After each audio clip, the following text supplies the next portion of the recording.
It is March 16th. Today is Tuesday. So today is our entrepreneurship or literacy class where we focus on talking about the Flipgrid assignments, which help them first of all foremost think about terms like profit, stocks. We talk about credit, all kind of stuff. Just getting them to think about their video games on Thursday where they do the game designing on Construct, and taking that and instilling in them now essentially, so that when they're older, like around 16, they start saving and investing in themselves. I told them today that they are important and they should invest in themselves because like nobody is more important but yourself. Always put yourself first.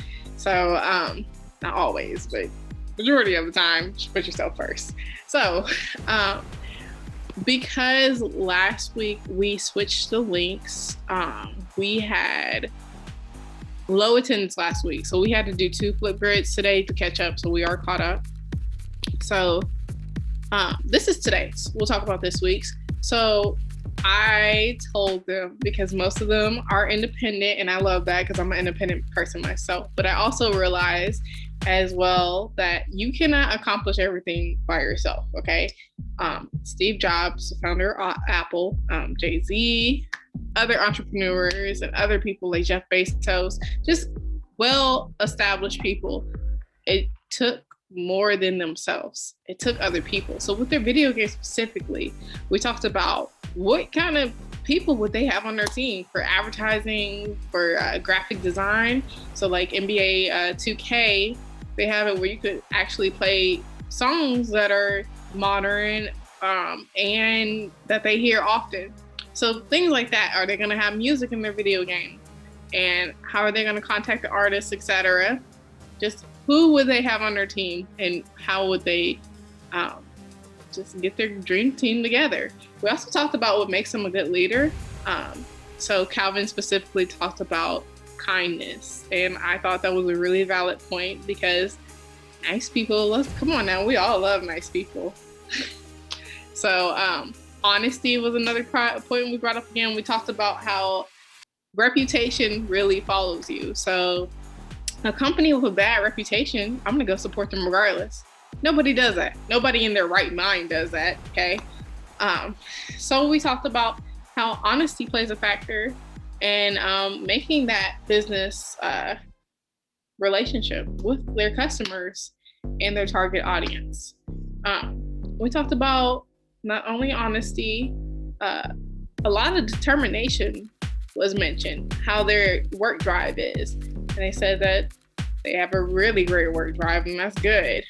And then the last thing we talked about is what sets them apart from the competitors, because we want to encourage them to be unique and be different. So this allows them to be creative and help them continue brainstorming with their game design stuff on Construct. So this was the first Flipgrid we did. And again, because of the link change last week, we touched back on week 2. Okay. So we talked about the problem solving, okay, and how that comes into play with your business, because again, bosses solve problems. That's all bosses do. They get it done no matter what. We talked about adapting to their environment and any issues they might have run into right now because they are in the prototype stages of their video game, and how they overcame these problems and frustration if they felt those emotions, okay? And then also, what age group are they targeting? So I had a lot of students say everybody.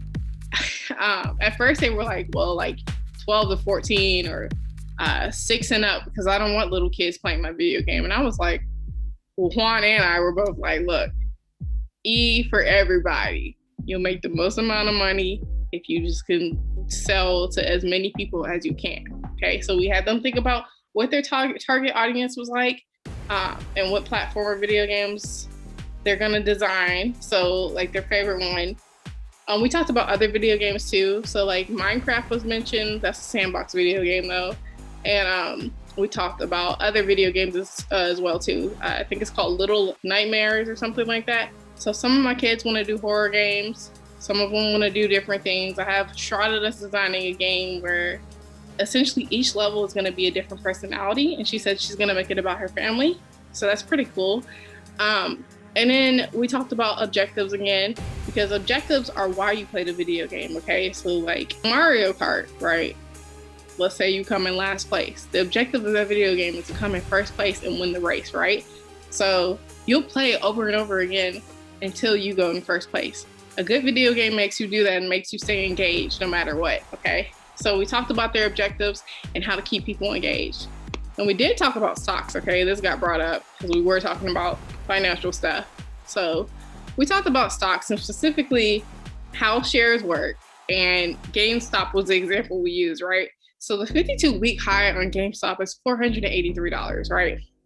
And we talked about the 52-week low of $2.57 and how when they are investing in themselves and investing in their futures, 401ks, stocks, anything that savings, just anything that's going to invest in themselves, like this would have been a great stock if you had bought it for $257 and bought a certain amount of shares and let it get to that 483 and sell it, how they would have made money just like that.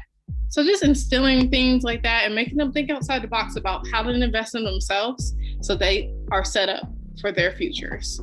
That's what we talked about today. Today was a great day. I had a comment from a lot of kids actually saying that they had fun today talking about it.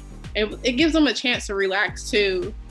They're still working, but they don't realize it because they're just sitting there talking. So I enjoy labs. It was a great lab day. Thank you for watching, and I will catch you next time.